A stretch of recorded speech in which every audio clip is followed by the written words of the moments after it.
मुझे आज भी याद है।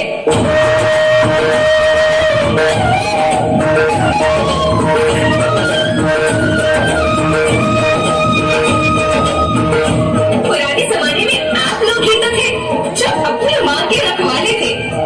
आप लोग प्राकृतिक खेती करते थे।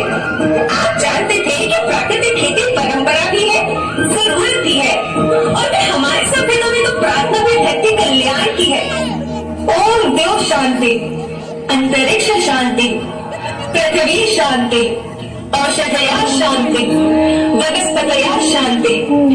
ओम शांति, ओम शांति, ओम शांति। सबका कल्याण हो।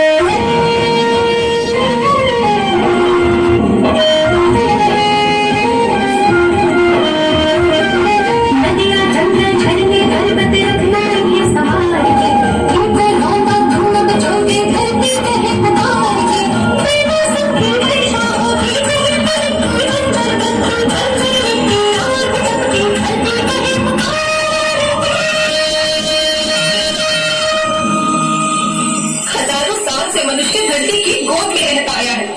धरती माँ ने आपको सब कुछ दिया, लेकिन मैं आपसे पूछती हूँ कि आपने अपनी धरती माँ को क्या दिया?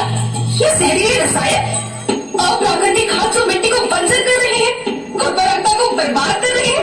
आप अच्छी पैदावार के लालच में जो रासायनिक खाद अपने खेतों में डाल रही है, वो अभी तो लाभ देगी, लेकिन लंबे समय में उसी रासायनिक खाद का नुकसान है। रासायनिक खाद जहर समान है, जहर समान। और तो और फसल में पानी की खपत भी बढ़ गई है, जिससे खेती की लागत बढ़ रही है और पानी का स्तर जमीन के काफी नीचे जा रहा है।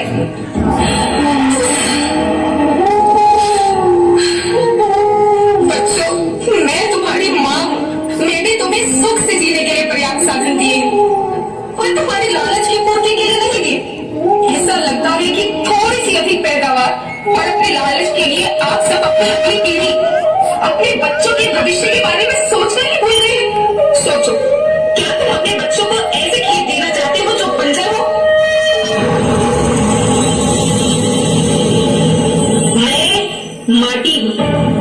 माँ होना मेरे नाम में बसा है। पोषण करने के लिए ही मैंने जन्म लिया।